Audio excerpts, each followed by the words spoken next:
What's going on, guys? Pastor Frederick here. Now, atheism is a fascinating thought experiment. Atheists claim that they are about science and they have no faith, yet they believe that there is no God and they have no evidence. They cannot prove unequivocally that there is no God, yet they postulate this level of morality that their worldview cannot justify. In this video, Frank Turek has a conversation with an atheist who takes that same approach. He believes that there is a foundation, a justification for morality without God. Now, I find this video very fascinating and a master class of how to get the atheist to see the absurdity of that position. You asked why would you be an atheist if you possibly might know if God exists? My answer to that question is simple. It's just the fact that there's so many terrible things in the Bible. Like at one point, Jesus says to one of his disciples, "It's great that they're torturing their slaves here, but only lightly. Even though they did nothing wrong, it's great that they're doing it." He doesn't give any reason to why he says that he doesn't do anything.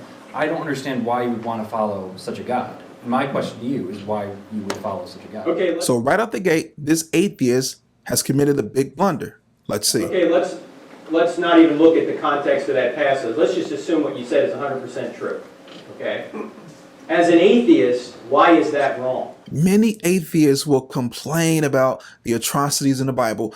Why did God allow the Israelites to kill the Amalekites? Why did God allow these mass slaughterings? But the atheists, they're appealing to an unchanging standard of rightness, which is God's nature. God's nature is unchanging. That is a standard of goodness. They're appealing to that. An atheistic worldview has no such appeal or reference or standard. So a consistent atheist should say, well, what happened with the Amalekites is just blind, pitiless indifference. There is no good, there's no evil. It's just things that happen to people. Maybe it's natural selection, maybe it's the evolution picking off the weak links. But they always say that it's immoral and wrong for God to do that. Why is that wrong? Let's see what his response is. Why is that wrong? Yeah. Morally, I would think that each and every human being here is the same. We all have the same rights. We all have the same wants and needs.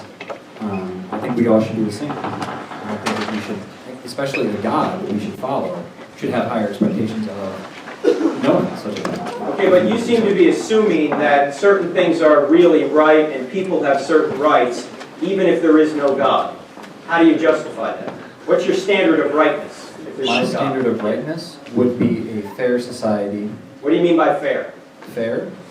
Everything is equal. When we say words like fair and equality, it assumes a higher moral standard. I've read so many remarks from atheists who say morality doesn't come from God. Morality comes from the collective society deciding what's better, what's best, what's most productive for survival. But what they fail to understand is when they say that, they're assuming a higher standard of morality when they describe what's better or what's productive for society. In order to say something is better, we must know what is best. In order to say something is wrong, ultimate good must exist. We all have our own opinions. I feel like we should take the utilitarian view and go with what is best for the most amount of us.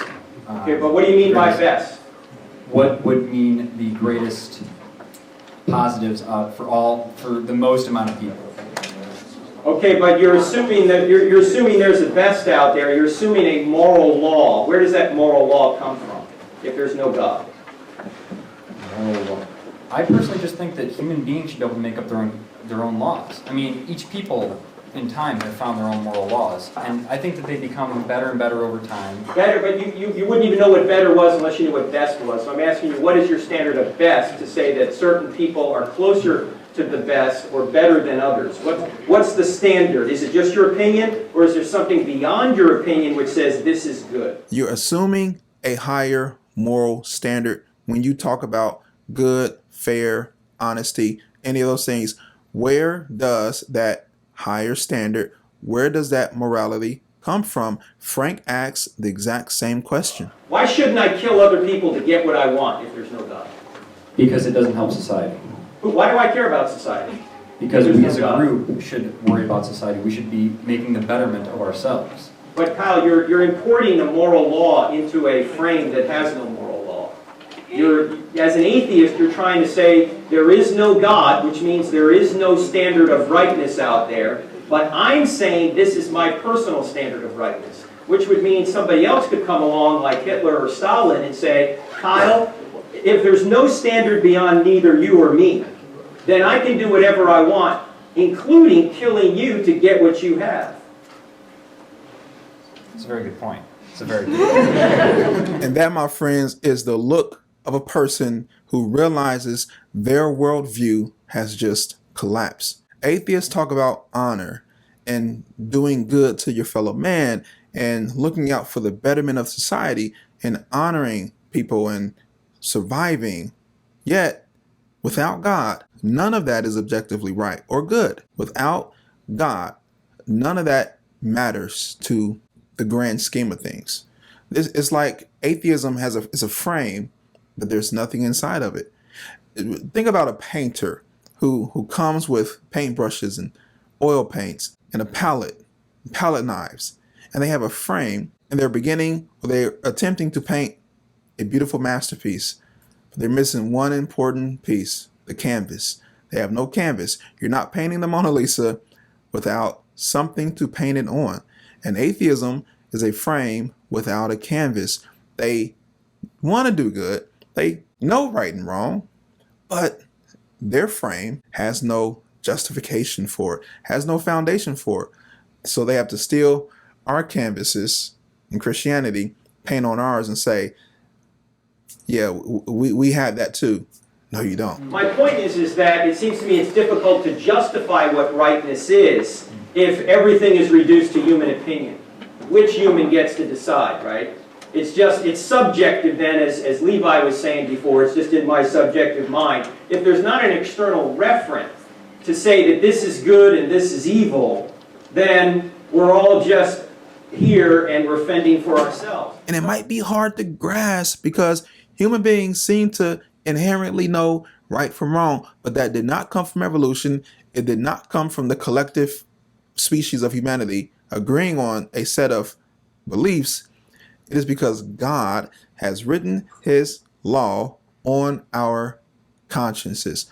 We all have a conscience. It's the independent courtroom in our hearts that determines what's right and what's wrong, and we all instinctively know it. The Bible talks about that. And I love this analogy Dr. Frank Turek uses to explain this further. Let me put it this way.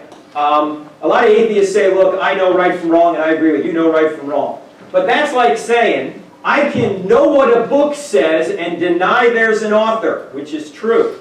But there would be no book to read unless there was an author. The same is true when it comes to morality. You can know what the right thing to do is and deny there's a God, but there would be no right thing to do unless there was a God. That makes sense? I guess I can see your point. And the atheist agrees it makes sense. We can look at a book and we don't have to believe the author exists. But without the author, there would be no book. We all know morality is a real thing. It's a universal law.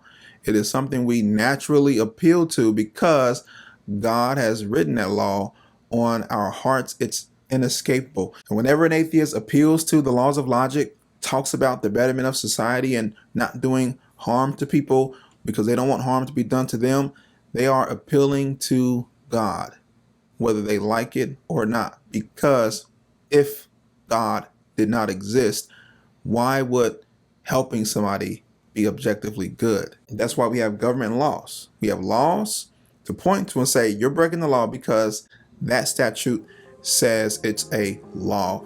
That statute says that is a crime. Without laws, there would be anarchy. Without God, there would be meaningless subjectivity. If you enjoyed this video and you want more content like this, be sure to subscribe to this channel and like this video so more people can see this video. I'll be back next week with another one. This is Pastor Frederick. This is By the Book. Peace.